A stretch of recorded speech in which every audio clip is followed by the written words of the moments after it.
ఆత్మతోనూ సత్యముతోనూ తండ్రిని ఆరాధించే కాలం వచ్చియున్నది. ప్రభువా, తండ్రిని ఆరాధించవలసినది యెరూషలేములో కదయ్యా. మాకట్టి ధన్యత లేదు కనుక మా పితరులు గెరిజిము పర్వతం మీద ఆరాధించేవారు.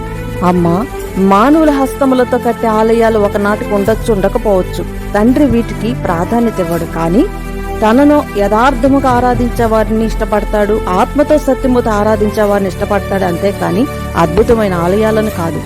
గెరిజిము పర్వతం మీద, యెరూషలేం పర్వతముల మీద కాదు గాని నీ దేహమును దేవునికి ఆలయంగా చేసుకుని యథార్థంగా ఆరాధించు, ఆత్మతో సత్యముతోనూ ఆరాధించు. ఆయన ఆనందిస్తాడు. కనుక నీ దేహమును దేవునికి ఆరాధనాలయంగాను, స్తుతి ఆలయముగాను, ప్రార్థనాలయముగాను, పరిశుద్ధ ఆలయముగాను, మహిమ ఆలయముగా చేసుకొని ఆయనను ఆరాధించుకో.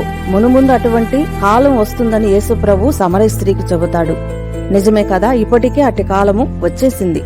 ఆలయాలను కూలదోసేస్తున్నారు, కాని మన దేహమునే దేవునికి ఆలయముగా కట్టుకున్న ఆలయాన్ని ఎవరు పడదోయగలరు? ఎలా పడదోయగలరు?